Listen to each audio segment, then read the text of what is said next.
Alrighty, so today I'm going to show you one of my favorite knives in my collection. I am kind of a history buff, and when I can connect a pocket knife to a piece of history, it just makes it that more interesting to me because I love history and knives, and then them put together, it's just great. So this one is going to be a reproduction or replica of Abraham Lincoln's pocket knife that was found in his pocket when he was assassinated, a six-bladed Congress knife.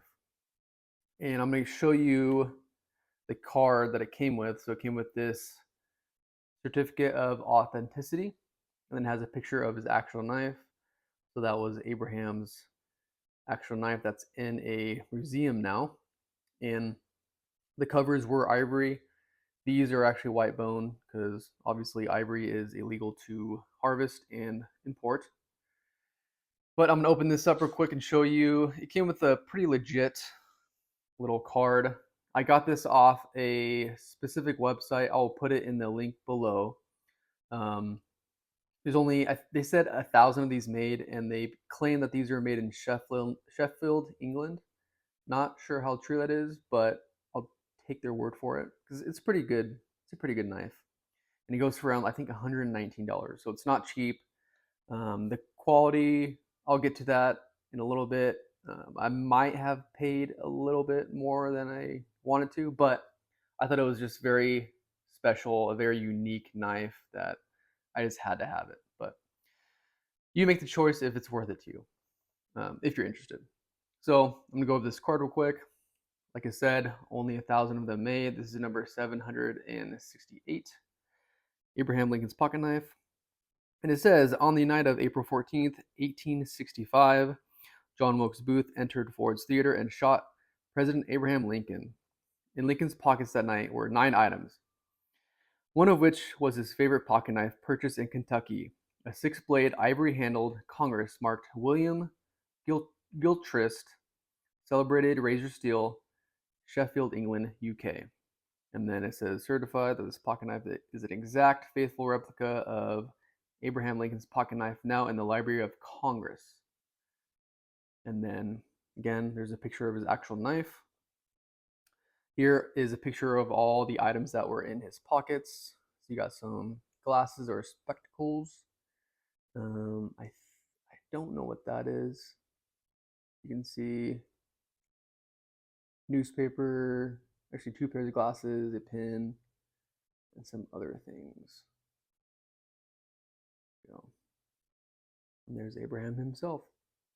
I don't think anything on the back. Yeah, nothing. And then also it came with this kind of piece of paper going into detail about this knife. Okay. And it says that, again, natural ox horn handles, and it is 440 stainless steel. I'll put a picture of this so you can read it all if you want. But onto the knife. Again, it came in this pretty good quality box. It's wood. It's right in there when it's closed. Not bad. So here is the knife. You have a couple different blade styles and different blade shapes. Kind of a long, I don't even know what this blade would be called, but man, I'm not doing so good in this video. But this long blade that would be good for like piercing or cleaning your nails. You have a sheep's foot here, and then a smaller pen blade in the back. You have a nail file, and then more of like a coping ram's foot blade right here. And then you have your kind of a drop point right here, or a spear point, whatever you want to call it. It does say W.M. Gilchrist's celebrated razor steel. Let me go through each. I think on one of these blades it says Sheffield. Yeah, there we go. On the other side it says W.G. Sheffield, England.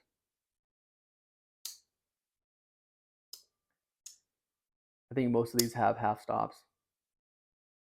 So the fit and finish on this knife, you got some gapping on that rear back spring and liner.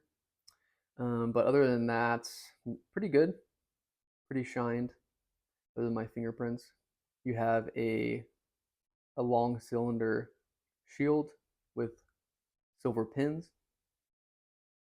silver bolsters. Not sure if it's nickel silver or not. And then that white ox horn covers, which I like. I like this a lot. It's a pretty thick knife, pretty beefy. You have one, two, you have only 3 back springs, but these two liners are pretty thick. They're the same size as the back springs, so it makes this knife really thick. So you have actually 1, 2, 3, 4 liners and 3 back springs that support the blades on this knife. So you can see the difference. Yeah. So again, this knife costs $119. I don't think the quality is there for that price, but I'm paying more for the history lesson, or like what it represents. That's what I'm paying for, or at least that's how I justified it in my mind. Because this is the closest reproduction of Abraham Lincoln's Congress knife that I can find at a cheaper price. I did see one that was like really good, but it was like $1,000. That's crazy. Yeah. Maybe sometime in the future I can afford that, but not now. You have some gapping. I guess not gapping, but there's a lot of space between the blades. Again, I'm not going to carry this at all. This is a display piece, a conversation piece. A lot of people have actually looked at this knife and saw that Abraham Lincoln was associated with it. Pretty interesting. So even non-knife people were interested in this traditional knife, which my other traditional knives don't garner a lot of interest from normal people that don't care about knives. Let's see. Yeah, half stops. Walk and talk is not that bad. To give you a close up on some of these blades. The blades are pretty sharp. These kind of long nail pulls, or half the blade is a nail pull. There's so many blades on this knife, it's hard to pick which one.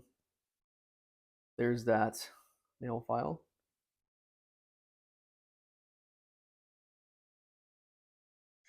Sheffield, England. I'm really curious to see if this is actually made in Sheffield, England. There's that long kind of punch blade again. Here's that drop point. Spear point. And then we've got that kind of a coping ram's foot blade.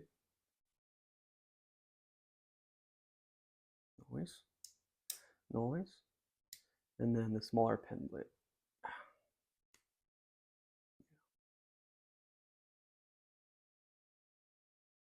So there are your blades. And I think I'll give you a quick measurement.